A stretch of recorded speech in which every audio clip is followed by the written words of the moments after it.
আমার ছেলের আপনাদের প্রোডাক্ট খুব পছন্দ। আপনারা কি বাসায় দিতে পারবেন? হ্যাঁ, ঠিকানা দেন madam. Saint Thomas Mount.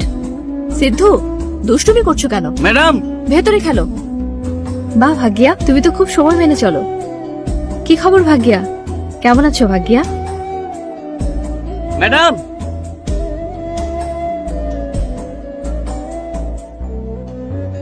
Madam. হ্যাঁ ভাগ্যা, হ্যাঁ, আমার ছেলে ঘুমাচ্ছে, তুমি বাইরে রেখে যাও, আমি নিয়ে নেব। ফুলের টবের নিচে টাকা রাখা আছে।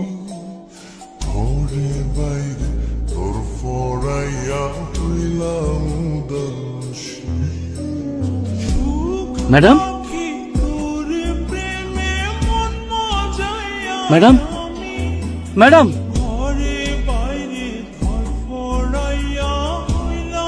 আপনার ছেলের নাম করে এসব কেন কিনতেন? আপনার ছেলে তো বাইসে নাই, ঘরে চারদিকে ক্যামেরা বসানো। আপনার এই অবস্থা কেন? এসব কেন করতেছেন? এখন সত্যি করে কর, নাইলে সবাই কয় দেবো। আমার স্বামী রোড অ্যাক্সিডেন্টে মারা গেছেন। আমার একমাত্র ছেলে সিদ্ধুই আমার বেঁচে থাকার একমাত্র কারণ আর অবলম্বন ছিল। ওর জন্যই আমার জীবন ধীরে ধীরে বদলে যাচ্ছিল, কিন্তু এই সুখ বেশি দিন টিকল না। ওর শরীর দিন দিন খারাপ হচ্ছিল। আমি ভেবেছিলাম সাধারণ জ্বর হয়তো। ওর সিটি স্ক্যান করা হলো।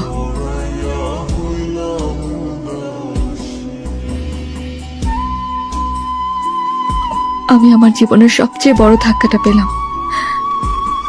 ওর ক্যান্সার হয়েছে।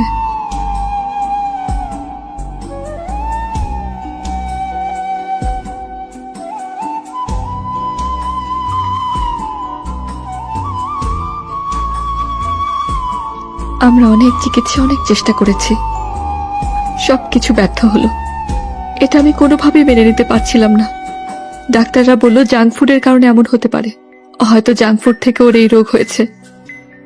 পরে আমি এই বিষয়ে ডাক্তারের কাছ থেকে আরো বিস্তারিত জানতে চাইলাম। আমরা টিভির বিজ্ঞাপন দেখে জাঙ্ক ফুড কিনে ফেলি, কিন্তু এগুলো মান নিয়ন্ত্রণ করে বানানো হয় না। এটাতে আসলে ন্যাচারাল কোনো উপাদান থাকে না। আমাদের ডেইলি লাইফে যে ফুডগুলো খাই, যেমন নুডলস, জুস, বিস্কিট, এসব খাবারে ন্যাচারাল উপাদান না দিয়ে নিম্নমানের উপাদান আর কেমিক্যাল দেওয়া হয়। বাচ্চারা এসব খাবারে আসক্ত হয়ে পড়ে আর বারবার খেতে চায়, কারণ এগুলো খেতে বেশ সুস্বাদু হয়, রং আর গন্ধও খুব সুন্দর হয়।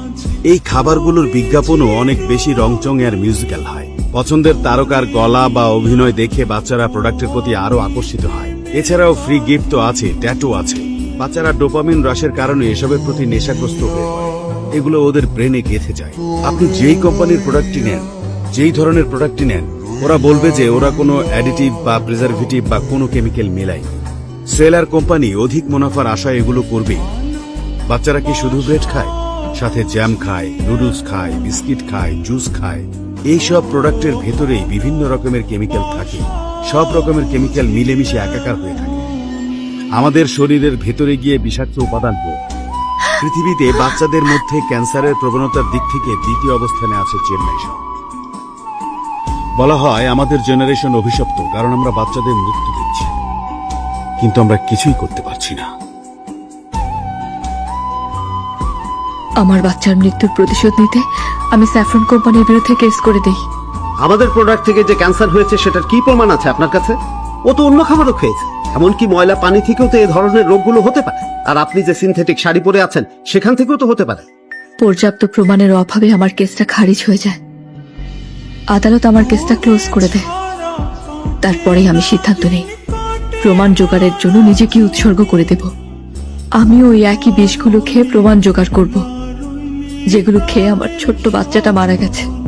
আমি পুরো পৃথিবীকে দেখিয়ে দেব। আমার ব্লাড সেলের পরিবর্তনের রিপোর্ট করার জন্য আমার মোটামুটি 4 মাস সময় লাগবে। অর্থাৎ এই যুদ্ধ 4 মাস চলবে, বা তার আগেই হয়তো আমার মৃত্যু হয়ে যাবে। আমি 24 ঘন্টা আমাকে মনিটর করার জন্য সার্ভেইলেন্স ক্যামেরা সেট করেছি।